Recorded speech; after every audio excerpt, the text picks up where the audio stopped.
মহাপ্রভুর একটা আদর্শ যদি কোনো ছেলে মেয়ের মধ্যে ফুটিয়ে তোলা যায়, কোন আদর্শ নেই মহাপ্রভুর মধ্যে? প্রভু যেমন লেখাপড়াকে সম্মান করেছেন, তেমনি মা বাবার প্রতি শ্রদ্ধা, তেমনি গুরুজনের প্রতি শ্রদ্ধা, তেমনি সমাজের সাম্যতা, তেমনি ভগবানের ভজন, প্রত্যেকটা আদর্শ সাম্যবাদের প্রধান অজ্ঞাতা কলিবাবুর অবতার গৌর সুন্দর মায়ের প্রতি এত শ্রদ্ধা। যদি আপনারা একবার ভেবে দেখেন, প্রভু যখন সন্ন্যাস নিলেন, মাকে গিয়ে জিজ্ঞাসা করেছেন, মা তুমি বলো আমি কোথায় থাকবো? মা বললেন, নিমাই তুই পুরীধামে থাক, কারণ প্রতি বৎসর বাংলার ভক্তরা যাবে রথযাত্রার সময়, অন্তত এই ভক্তদের কাছে অন্তর সংবাদটা তো পাবো। মায়ের কথা এতটুকু নড়চড় করেননি। মা বলেছেন পুরীধামে থাক, প্রভু পুরীধামে থাক। কত মাতৃভক্তি তার! এর চাইতে বড় কথা, মা বাবার চরণে যদি শ্রদ্ধা ভক্তি না থাকে, সবচাইতে বড় কথা হলো কি, এই মনুষ্য জন্ম সার্থক হয় কিসে? ভক্তি শাস্ত্র বললে জলের শেষ আশ্রয় যেমন সাগরের কাছে, তেমনি অনন্ত কোটি জগৎ জীবনের একমাত্র অন্তিম আশ্রয় হলো পরমেশ্বর ভগবান শ্রীকৃষ্ণের শ্রীপাদ বর্তমান।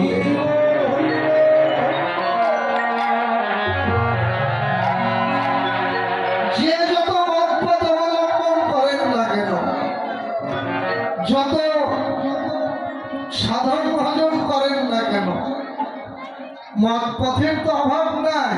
কত রকমের সাধনা, কত রকমের ভজন আমরা করি, কিন্তু যত কিছুই করেন কৃষ্ণচরণ প্রাপ্তি না হওয়া পর্যন্ত এই মনুষ্য জন্মের সার্থকতা লাভ হয়নি, হবেও না।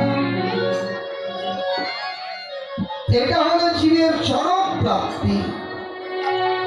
সেই কৃষ্ণচরণ পর্যন্ত যে পৌঁছাবে, এর জন্য যে সাধনার সিঁড়ি একটা একটা করে বাড়ি দিতে হবে, সেই সিঁড়িগুলোর স্থূলের ঘরের প্রথম সিঁড়ি হলো মা বাবা। যখন আপনি শ্রী গুরুচরণ আশ্রয় করতে যাবেন, গুরুদেব দীক্ষা দেওয়ার আগেই মা বাবার অনুমতিটা নিতে হবে। মা বাবা অনুমতি না দিলে শ্রী গুরুদেব আপনাকে দীক্ষা পর্যন্ত দেবেন না। তাহলে মা বাবার এই মা সহজ কথায় মা শব্দটার যে কি এমন অর্থ আছে, যে অর্থ ভগবান পর্যন্ত আমি অনুভব করতে। ভগবান যশোদার এই বাৎসল্য প্রেমের কাছে যিনি বন্ধন স্বীকার করেছেন, এই মাতৃভক্তি অনন্ত কোটি জগৎ জীবকে শিক্ষা দিতে। লেখাপড়াকে কত সম্মান দিয়েছেন কিনা আপনারাও জানেন। প্রভুর যখন পিতৃবিয়োগ হয়ে গিয়েছিল, সচিবা অভাবের সংসার বলে প্রভুর লেখাপড়া বন্ধ করে দিলেন। নিমাই, অভাবের সংসার, আর পড়াশোনার খরচ চালাতে পারবো না। প্রভু লেখাপড়াকে এমনই সম্মান করেছেন কি, গ্রামের আর মানুষেরা যেখানে নোংরা হাড়ি পাতিল ফেলে, সেই নোংরা জায়গায় গিয়ে বসে আসেন বাগানের মধ্যে। গ্রামের মানুষ মাকে গিয়ে ডেকেছেন, মা দেখবে তোমার নিমাইয়ের কাণ্ড, কোথায় গিয়ে বসে আছে। মা ছুটে এলেন, নিমাই অপবিত্র জায়গা, ওখানে যেতে হয় না। যদি প্রভু যেখানেই থাকেন সে জায়গা কখনো অপবিত্র হয় না। কিন্তু লেখাপড়াকে সম্মান দিতে শিক্ষা দিলেন। মা, আমি তো লেখাপড়া জানি না, কোনটা পবিত্র, কোনটা অপবিত্র, কোনটা ভালো, কোনটা মন্দ, এই বিচার তো আমার, আমি তো মূর্খ। মা বুঝতে পারলেন ছেলেকে পড়াশোনা না করালে আর হবে না, তাই মা আবার নিমাইকে টোলে ভর্তি করিয়ে দিলেন। তাহলে লেখাপড়াকে কতটা সম্মান করেছেন। মহাপ্রভুর যারা সদর্শক ছিলেন তাদের এক একজন কি কম শিক্ষিত? যদি এখনকার মা বাবারা ভাবেন ছেলে মেয়েগুলো যদি একটু এই ধর্মের পথে আসে বোধহয় ছেলে মেয়েগুলোর লেখাপড়াই হবে না, ছেলেগুলো সাধু সন্ন্যাসী হয়ে যাবে, মাছ মাংস খাওয়া ছেড়ে দেবে, কত ভয় মা বাবার মনে। কিন্তু মহাপ্রভুর সদর্শকদের জীবনী পড়াশোনা করে দেখবেন তারা কম শিক্ষায় শিক্ষিত না। এক একজনের যে শিক্ষা, সার্বভৌমের মতো পণ্ডিত তখনই ছিল না, আজও বাংলার বুকে জন্ম নেয়নি যিনি মিথিলা থেকে ন্যায় শাস্ত্র মুখস্থ করে নিয়ে এসেছিলেন, এত বড় পণ্ডিত যিনি, দিগ্বিজয়ী পণ্ডিত রূপ সনাতন, প্রহ্লাদ দাস গোস্বামী, মুকুন্দ বাসুদেব দত্ত, সকলের জীবনীতে দেখবেন কম শিক্ষায় শিক্ষিত না। আপনাদেরই প্রায় ঘরেরই মানুষেরা, বড় সৌভাগ্য, বেশি দূর নাই তো ঢাকা দক্ষিণ মহাপ্রভুর পিতৃস্থান আছে, যেগুলো প্রভুদের কৃপা, মুকুন্দ বাসুদেব দত্তের সেই সোনারা গ্রাম,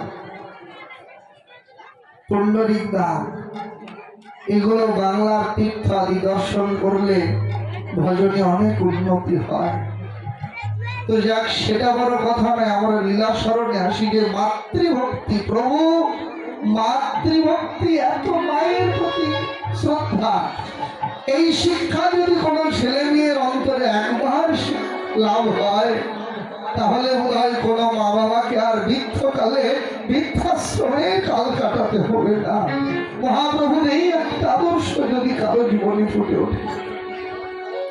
আজকে আমাদের সমাজের মধ্যে যে কত কোন্দল, একটা গ্রামে 3-4টি করে হরিবসন হয়, 2-10টা করে দুর্গা পূজা হয়, সকলের চরণে বিনীত নিবেদন, শুধু ঘরে ঘরে নামযজ্ঞ লীলাযজ্ঞ করলেই তো সার্থকতা হবে না, মাস মাস ভাগবত পাঠ ভাগবতীয় সভা দিলেই সার্থকতা হয় না। কিন্তু এগুলোর একটা বিশেষ সার্থকতা তখনই যে এই হরিনাম যজ্ঞের যে প্রধান উদ্দেশ্য বিশ্ব শান্তি প্রকল্প, এই হরিনাম করে যদি বিশ্বের শান্তি যদি না ফিরে আসে তাহলে এই হরিনামের সার্থকতা কোথায়? তো যাক, সকলে মহাপ্রভুর আদর্শ জীবনে ধারণ করুন, মহাপ্রভুর চরণে অন্তরের সমস্ত আত্মী নিবেদন করে দিয়ে তার চরণে আনুগত্য হয়ে মহাপ্রভুর আদর্শে আদর্শিত হন, এই নিবেদন সকলের চরণে রাখছি। মা সচিমাতা সারাদিন পর নিমাইকে পেয়ে গালমন্দ করছেন। নিমাই মায়ের চোখের জল দেখে নিজের চোখের জল ধরে রাখতে পারলেন না, কাঁদছেন মায়ের কান্না দেখে। মা বলেন, নিমাই তুই কাঁদিস কেন? নিমাই বলেন, মা আমি কি এমনি এমনি কাঁদছি, তুমি বা অমন করে কাঁদছ কেন? অমন করে কাঁদছ কেন?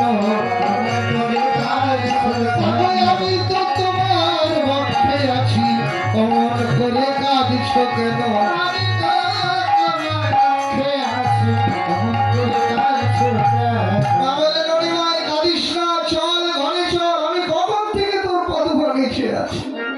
নিমাইকে তুলে আসলে নিমাইয়ের চোখের জল মুছে দিয়ে নিমাইকে নিয়ে ঘরে যেতে লাগলেন। আর এতক্ষণে অন্ধকার ঘনিয়ে এসেছে, তো মা নিমাইয়ের বদন স্পষ্ট দেখতে পাচ্ছেন না, তাই কি করলেন? আমি সচি হর সীতা হইয়া রতন প্রদীপ লইয়া, সচি হর সীতা হইয়া রতন প্রদীপ লইয়া, আজ গোরা রূপ দেখিয়া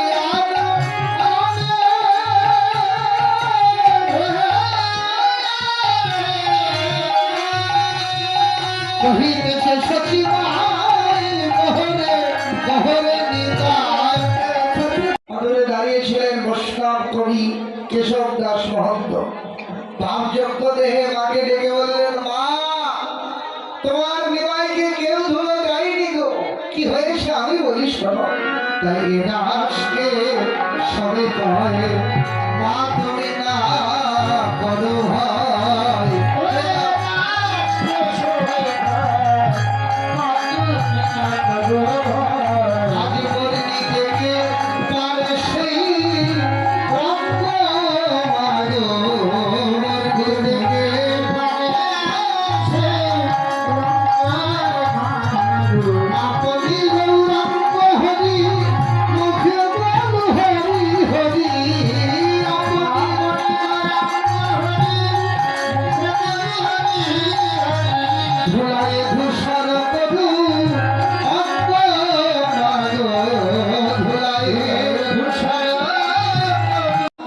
শুধু তোমার নিমাই বদন দেখলে, আমাদের দিকে একবার তাকিয়ে দেখলে না?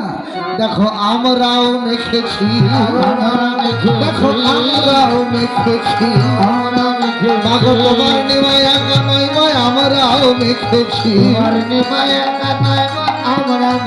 হরিনাম সংকীর্তনের ধুলোয় আমরাও মেখেছি, বলেন মা তোমার নিমাইকে কেউ ধুলো দেয়নি, বরং তোমার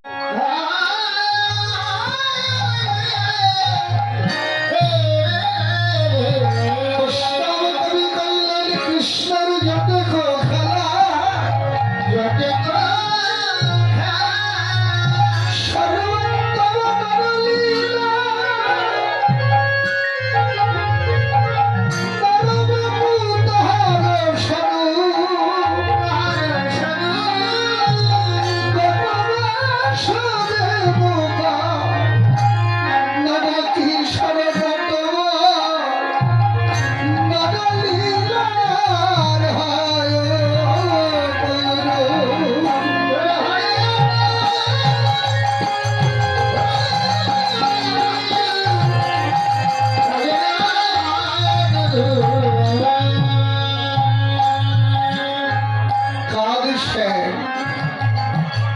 কাঁদছেন কে গো? ভগবান কাঁদছেন। এও কি হয়? ভাগবত বললেন হে বিশ্ববাসী, আমি ভাগবত তোমাদের জন্য আমার বুকে করে নতুন একটা সংবাদ এনেছি। তোমরা এতদিন শুনেছ, জেনেছ, বলেছ যে ভক্ত ভগবানের জন্য কাঁদে। ভাগবত বললেন তোমরা শুনবে কি গো, বলবে কি? সবাই প্রত্যক্ষ তাকিয়ে দেখো, শুধু ভক্তই ভগবানের জন্য কাঁদে না, ভগবানও তার ভক্তের জন্য কত ব্যাকুল হয়ে কাঁদে। কাঁদছেন শ্রীরাম, ও শ্রীরাম, বলে গাজু মাঠে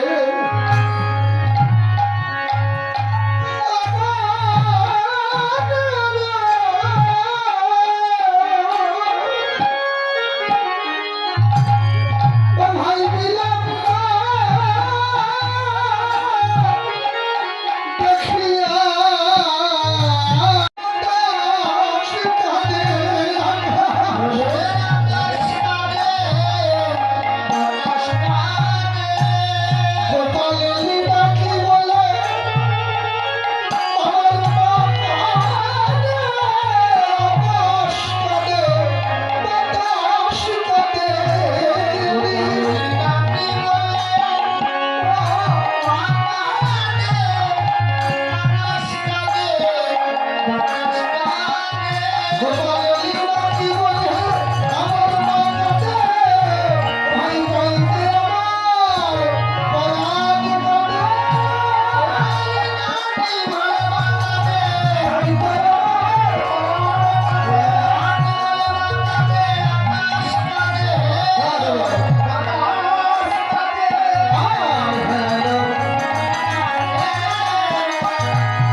বিলম্ব করিস না, চল। সবাই মিলে যাচ্ছেন। তখন বলো